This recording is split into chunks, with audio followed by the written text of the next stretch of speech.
النبي الأمي ولم يجعل له عوجا، وأصلي وأسلم على عبده محمد وعلى آله وأصحابه أجمعين، أما بعد.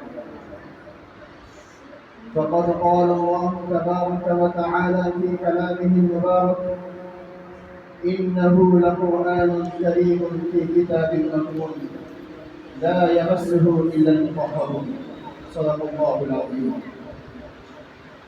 وقال نبينا وسيدنا صلى الله عليه وسلم: خيركم من تعلم القرآن وعلمه، أو كما قال عليه الصلاة والسلام.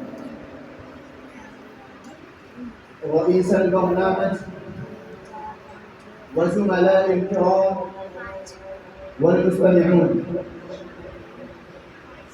قد تلوت أمامكم آية من القرآن الكريم. الآن قد سمعتم وهكذا قرأت حديث النبي الأمي صلى الله عليه وسلم الذي يظهر خصائص القرآن العظيم،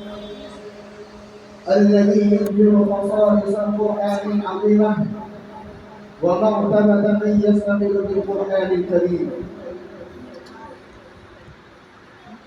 إخواني في الدروس،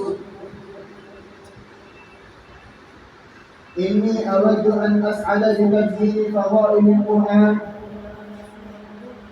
وأحظى بأن أكون رب اللسان بذكره الكريم. أيها الإخوان، هل أنتم تعلمون ما هو القرآن الكريم؟ القرآن هو الكتاب الذي نزل الله عز وجل من السماء إلى الدنيا على عبده محمد صلى الله عليه وسلم. والقرآن هو الكتاب الذي نزل لهداية الناس إلى الطريق المستقيم. القرآن هو الكتاب الذي فيه دستور الحياة الإنسانية. والقرآن هدى للناس. والقرآن هو الذي فيه شفاء للناس مما في الصدور.